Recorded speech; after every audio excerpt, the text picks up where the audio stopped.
Well, I found something interesting on a winter hike at Kobus Creek County Park in Elkhart County, Indiana. Lots of feathers on the ground. So if you don't want to see a little blood and guts, you might want to tune out. But for those of you that are interested in what happened here, here's what I found. Lots of gray banded feathers, and they're in clumps. So a predator picked apart this bird and left most of the feathers. The carcass is totally gone. So no muscle, no guts, no skeleton. The feathers lead us to identify this bird that was eaten as an Eastern Screech Owl, one of our smallest owls in the Great Lakes region. And the reason we know that it was an owl is if we look closely at these flight feathers, the longest feathers in the collection here on the ground, the edges are fringed. Owls have fringed feathers because as they fly at night, that fringe muffles sound. If you're an owl that's trying to sneak up on a mouse, quiet flight is very important to sneak up on your prey. Eastern screech owls come in a few different colors in our area, typically gray, maybe with a little bit of brown, like this one probably was, or red. A red-faced screech owl is also fairly common. Their wingspan is about 20 inches.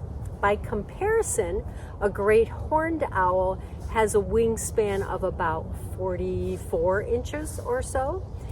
And there aren't too many things that would actually catch an Eastern screech owl, except possibly a great horned owl.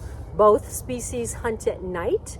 Eastern screech owls usually will roost in trees or sometimes in tree cavities and come out at night to fly in the summertime looking for often insects, believe it or not, but in the winter they're looking for small mammals.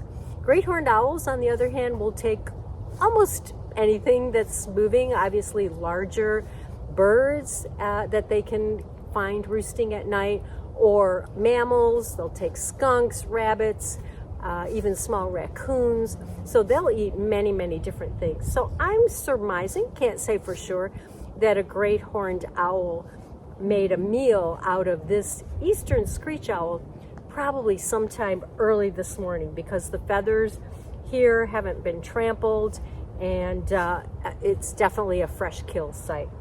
So really interesting. Keep in mind, it is illegal to keep feathers of birds based on the Migratory Bird Treaty Act, which only allows people with federal permits to keep and collect feathers, nests, or eggs of most of our birds, unless it's a huntable species like wild turkey and you have a license to hunt wild turkey, or unless it's an invasive non-native species like European starling. But Eastern screech owls are a native species, so these feathers would be illegal to keep unless you have a federal permit to do so. So we're going to leave them here. Hopefully other hikers will maybe take a look and maybe identify this as an owl as well. Just an interesting thing to find along the trail on a winter hike. Remember, you can find your own outdoor elements when you visit area parks and natural areas. We'll see you soon.